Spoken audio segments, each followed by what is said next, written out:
Good morning guys! Welcome to Anne's Healthy Kitchen. Sa umagang ito, gagawa tayo ng Korean street food egg bread.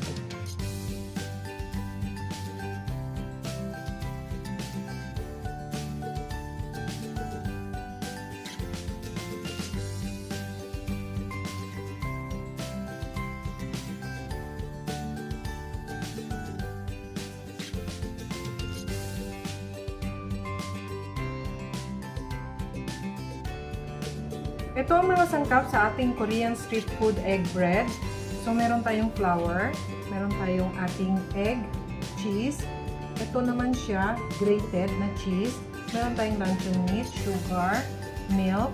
Ang ating buttermilk, gagamitan natin ng suka. Okay? Meron tayong oil, salt, baking powder, and baking soda. Ito yung mga sangkap. Ngayon, lulutuin natin siya dito. Okay? Ito yung ating molder. At saka, pinahiran natin siya ng butter. Ngayon, ilalagay muna natin ang ating suka sa ating milk. And then, hintayin natin mga 10 minutes. Okay? So, ngayon, ito na ang ating flour. Ilagay natin lahat ang ating mga dry ingredients.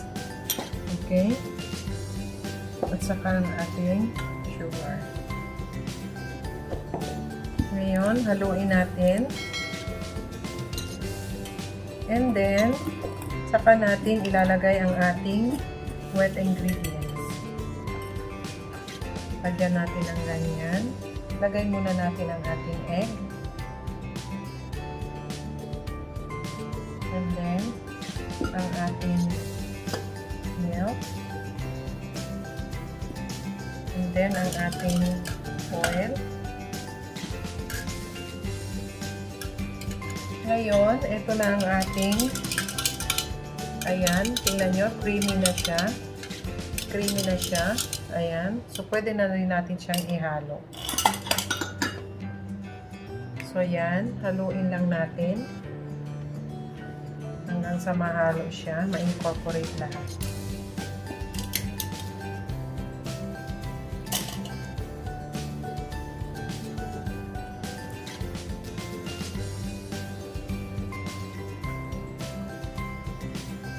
Gamit tayo ng whisk para mas maganda ang kanyang pagkakahalo.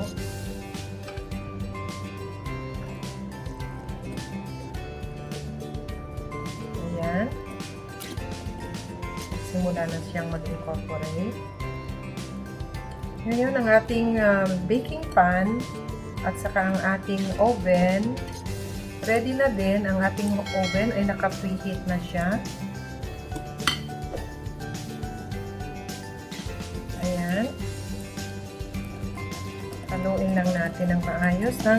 Sa ganun ay mag-incorporate lahat at saka yung ating sugar ay mag-melt.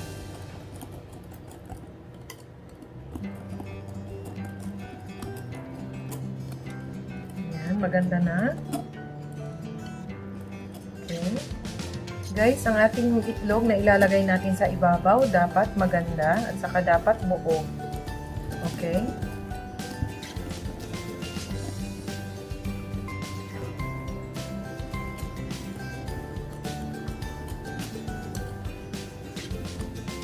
Yan, maganda na. So, ready na ang ating molder, ang ating paglalagyan. So, wait natin. Ready na ito. Pwede na natin siyang ilagay ngayon. Mag-assemble na tayo. So, ngayon mag-assemble na tayo ng ating butter. Ganyan lang muna. Tapos ito naman. Huwag nating punuin kasi syempre maglalagay pa tayo ng ibang toppings. Ayan.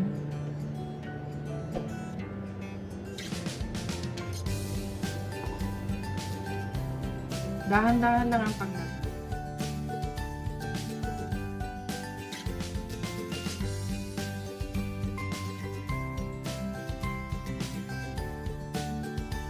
Maglalagay pa kasi tayo ng ating mga palaman at saka ang kanyang toppings na itlog.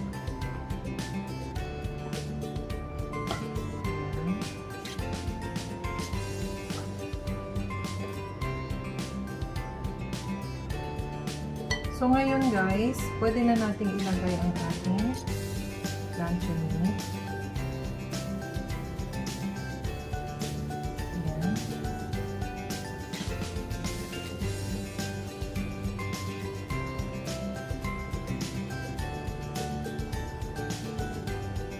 Mas magandang tingnan pag iba-iba ang kulay, di ba? Ayan.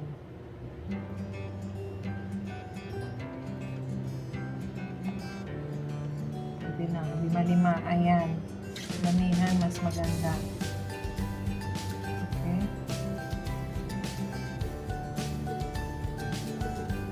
And then, maglagay tayo ng ating cheese.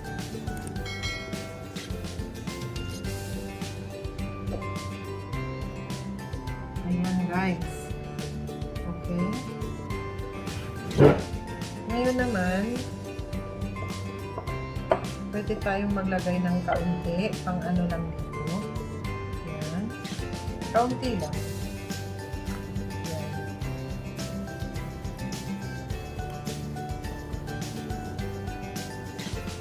Ayan.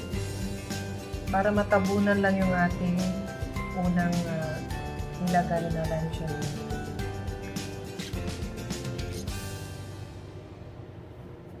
Ayan. Okay, now, lagyan na natin siya ng ating cheese.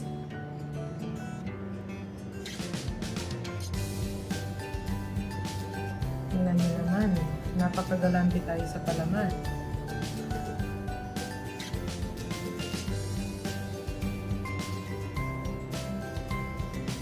Ayan.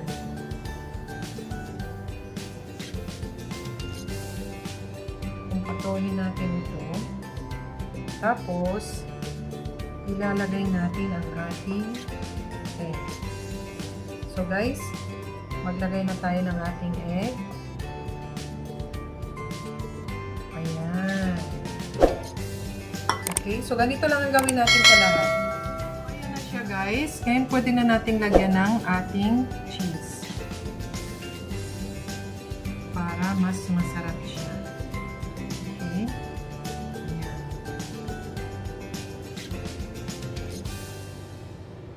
Tingnan nyo naman, ang ganda ng itsura.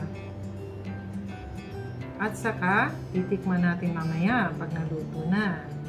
Naka-preheat na yung ating oven ng 180 degrees Celsius. Lulutuin natin ito 20 to 25 minutes.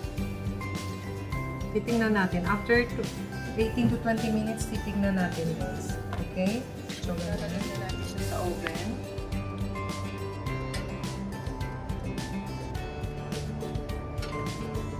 Babalikan natin ito guys after 20 minutes. Okay.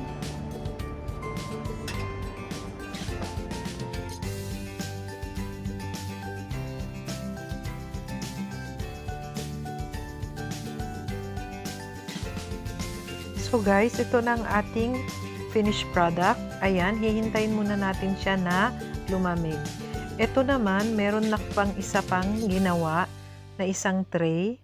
Ayan, may 4 na itlog. Ito yung mga sobra-sobra, kaya dinamihan ko na ang mga palaman. At saka lulutuin natin siya. Same na to 180 degrees Celsius. At ito naman ay lulutuin natin at 25 to 30 minutes. Okay? So, hintayin muna natin siya hanggang sa maluto.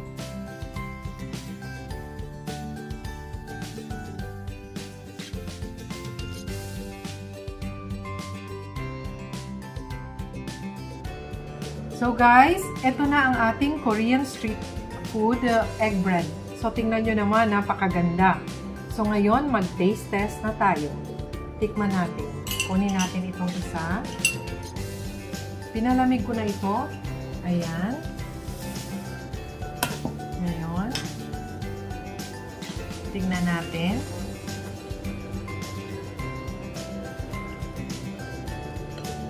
OMG.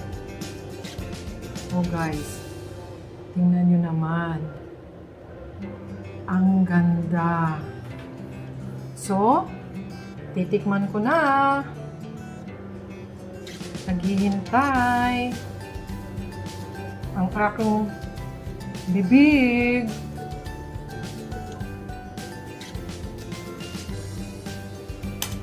Guys, napakasarap. Tamang-tama lang talaga siya. Pati yung tamis, super. Kaya, kung andito pa kayo sa video ko ngayon, nagwa-watch kayo, it means to say, gusto nyo na itong gawin. Kaya, matitikman ninyo ito kung gagawin ninyo. Kaya guys, kung bago kayo sa channel ko, mag-subscribe na kayo, Anne's Healthy Kitchen. At saka, like and share na din. And then, don't forget to hit the notification bell for more updates. And comment down below. Thank you guys! Bye!